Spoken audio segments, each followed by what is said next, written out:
This channel does not promote any violent, harmful, or illegal activities. All content provided by this channel is meant for an educational purpose only.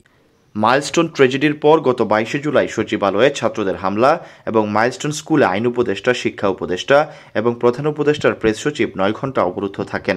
এই অবস্থায় 4টি বড় রাজনৈতিক দলের সঙ্গে বৈঠক করেন প্রধান উপদেষ্টা ডক্টর মোহাম্মদ ইউনূস।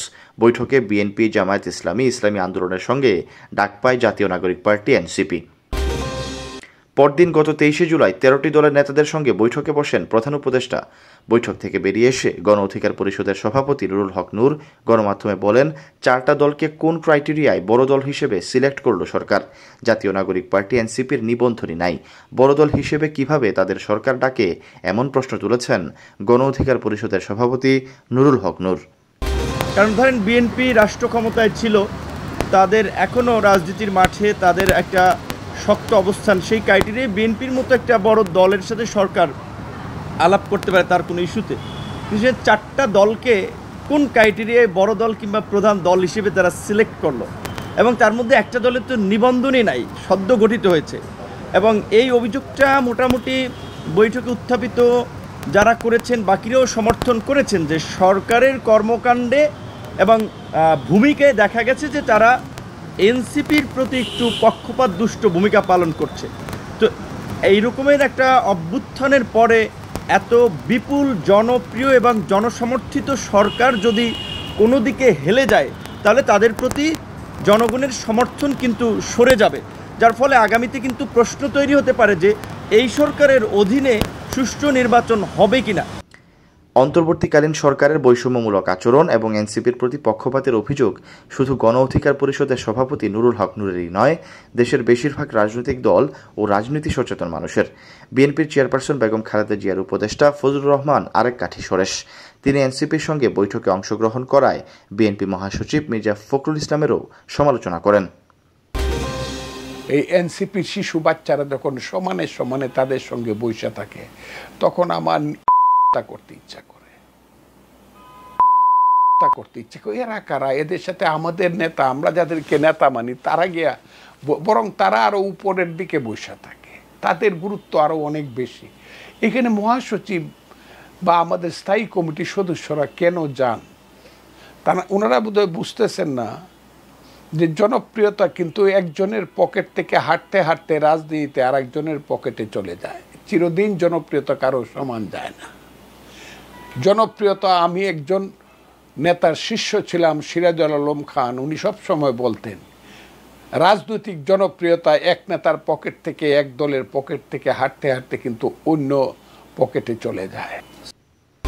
এনসিপি কত বড় রাজনৈতিক দল তা আলোচনা করার আগে দ্বিতীয় বিশ্বযুদ্ধের ইতিহাসে ফিরে যেতে হবে। পল জোসেফ গোয়েবলস 1933 সাল থেকে 1945 সাল পর্যন্ত হিটলারের তথ্যমন্ত্রী ছিলেন। হিটলার সবসময় বিশ্বস্ত এই সহযোগীর কথা শুনতেন, কারণও ছিল। গোয়েবলসের আলোচিত উক্তি ছিল, আপনি যদি একটি মিথ্যা বলেন এবং সেটা বারবার সবার সামনে বলতে থাকেন, তাহলে লোকজন একসময় সেটা বিশ্বাস করতে শুরু করবে। হিটলারের সময় জনপ্রিয় ছিল রেডিও। বিনামূল্যে জার্মান নাগরিকদের একটি করে রেডিও দেওয়ার ব্যবস্থা করেন মন্ত্রী গোয়েবলস। গোয়েবলস প্রচার করতেন, জার্মানিতে হিটলারের মতো শক্তিশালী একজনকে দরকার, তিনিই পারবেন জার্মান জাতিকে তার হারানো ঐতিহ্য ফিরিয়ে দিতে। জার্মান রেডিওতে শুধুই থাকতো হিটলার ও তার বাহিনীর সাফল্যের কথা। বেতারে এ প্রচারণা শুনতে শুনতে মানুষ বিশ্বাসও করত। বাস্তবে যখন রাশিয়ানদের হাতে জার্মান সেনারা নাস্তানাবুদ, তখন গোয়েবলসের প্রচারণা ছিল সোভিয়েত রাশিয়া হিটলার বাহিনীর দখলে। বাংলাদেশে জাতীয় নাগরিক পার্টি এনসিপি বড় রাজনৈতিক দল হিসেবে সরকারের ডাক পাওয়ার পেছনেও রয়েছে গোয়েবলস মেটিকুলাস ডিজাইন। আর সেই গোয়েবলস মেটিকুলাস ডিজাইন হচ্ছে এনজিওর রাজনৈতিক জরিপ। অন্তর্বর্তীকালীন সরকার ক্ষমতাসীন হওয়ার পর এই পর্যন্ত 3টি এনজিও রাজনৈতিক জরিপের ফলাফল প্রকাশ করা হয়েছে। এসব জরিপে সরকারি দল এনসিপির প্রতি সাধারণ মানুষের সমর্থনকে বেশ মোটা তাজা করে উপস্থাপন করা হয়েছে। প্রথম জরিপটি করে BRAC institute of governance and development, BIGD. গত বছরের 12 ডিসেম্বর পিআইবিতে এক অনুষ্ঠানে এই জরিপের ফলাফল প্রকাশ করা হয়। বিআইজিডির আয়োজনে অভ্যুত্থান পরবর্তী বাংলাদেশ মানুষ কি ভাবছে শীর্ষক এই অনুষ্ঠানে প্রতিষ্ঠানের গবেষণা সহযোগী শেখ আরমান তামিম জরিপের ফলাফল তুলে ধরেন। গত 15 থেকে 31 অক্টোবর পর্যন্ত সময় এই জরিপ চালানো হয়। এর আগে গত সেপ্টেম্বরে বিআইজিডির পালস সার্ভের প্রথম ধাপের ফলাফল প্রকাশ করা হয়েছিল। জরিপে গ্রাম ও শহরের নানা শ্রেণী পেশার 4158 মানুষের মতামত নেওয়া হয়। জরিপ ফলাফলে বলা হয়েছিল, দেশে এখন নির্বাচন হলে কোন দলকে ভোট দেবেন সে বিষয়ে এখনও সিদ্ধান্ত নেননি 38% মানুষ। বাকিদের 16% বিএনপিকে, 11% জামায়াত ইসলামীকে এবং 9% ক্ষমতাচ্যুত আওয়ামী লীগকে ভোট দেবেন বলে জানিয়েছেন। এছাড়া 3% মানুষ অন্যান্য ইসলামী দল ও 1% জাতীয় নাগরিক পার্টিকে ভোট দেওয়ার কথা জানিয়েছেন। অন্যদিকে 40% মানুষ ছাত্রদের নতুন দলের প্রতি সমর্থন ব্যক্ত করার কথা জানানো হয় বিআইজিডি পালস সার্ভের দ্বিতীয় ধাপের ওই জরিপে। যদিও ফলাফল প্রকাশকালে ছাত্রদের নতুন দল জাতীয় নাগরিক পার্টি আত্মপ্রকাশই করেননি। দ্বিতীয় রাজনৈতিক জরিপটি করেন ইনোভেশন কনসাল্টিং। বাংলাদেশ ভিত্তিক আন্তর্জাতিক উন্নয়ন গবেষণা এবং প্রকল্প ব্যবস্থাপনা নিয়ে কাজ করে এই সংস্থাটি চলতি বছরের 19 ফেব্রুয়ারি থেকে 3রা মার্চ পর্যন্ত জনগণের নির্বাচন ভাবনা শীর্ষক জরিপটি চালায়। 8 মার্চ এর ফলাফল প্রকাশ করা হয়। সংস্থাটি জানায়, জরিপে অংশগ্রহণকারীদের মধ্যে প্রায় 1/3 অর্থাৎ 34.3% ভোটার কাকে ভোট দেবেন তা জানাতে অস্বীকার করেছেন। অর্থাৎ কাকে ভোট দেবেন সেই প্রসঙ্গে মতামত দিয়েছেন 65.7% ভোটার।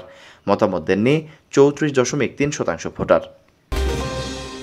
দ্বিতীয় এই জরিপে কাকে ভোট দেবেন এই প্রশ্নে বিএনপির পক্ষে 41.7% এবং জামায়াত ইসলামের পক্ষে 31.6% মানুষ ভোট দেবেন। এছাড়া জরিপে আওয়ামী লীগের পক্ষে পড়েছে 13.9% ভোট। ছাত্র নেতৃত্বাধীন নতুন রাজনৈতিক দল এনসিপির পক্ষে 5.1% এবং অন্যান্য দলের পক্ষে গেছে 7.6% ভোট।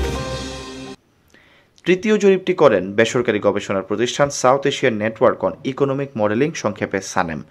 7 জুলাই প্রকাশিত জরিপে বলা হয়, ত্রয়োদশ জাতীয় সংসদ নির্বাচন হলে বিএনপি 38.76% ভোট পাবে। দ্বিতীয় অবস্থানে আছে জামায়াত। দলটি পাবে 21.45% ভোট। ধর্মীয় দলগুলো পাবে 4.59% ভোট। জাতীয় পার্টি 3.77% এবং অন্যান্য দল পাবে 0.57% ভোট। তবে আগের দুটি জরিপের তুলনায় তৃতীয় জরিপে জামায়াত ইসলামের ভোট কমে গেছে। দ্বিতীয় জরিপে যেখানে জামায়াত ইসলামের ভোট দেখানো হয় 31.6%, 4 মাসের ব্যবধানে জামায়াতের ভোট 10.15% কমে গেছে। অপরদিকে জাতীয় নাগরিক পার্টির জনপ্রিয়তা রাতারাতি আকাশ ছুঁয়েছে। দ্বিতীয় জরিপে এনসিপি 5.1% ভোট পাবে উল্লেখ করা হলেও তৃতীয় অর্থাৎ সর্বশেষ জরিপে এনসিপির ভোট দেখানো হয় 15.84% ভোট। বিস্ময়কর হচ্ছে, তার চেয়ে কম ভোট পাবে আওয়ামী লীগ। জুলাই আন্দোলনে ক্ষমতাচ্যুত এই দলটি ভোট পাবে মাত্র 15.02% ভোট। জরিপকারী সংস্থাটি জানিয়েছে, দেশের 8টি বিভাগের উপর চালানো এই জরিপে অংশ নেয় 15 থেকে 35 বছর বয়সী 2000 মানুষ। প্রশ্ন উঠেছে, দেশের বর্তমান সংবিধান অনুযায়ী 18 বছর বয়স হওয়ার পর ভোটাধিকার প্রয়োগ করতে পারে। সেখানে south Asian network on economic modelling SANEM কেন 15 বছর বয়সীদের জরিপের অন্তর্ভুক্ত করেছে? তাহলে কি 15 বছর বয়সীরা যখন 18 বছর বয়স হবে তখন কি নির্বাচন অনুষ্ঠিত হবে?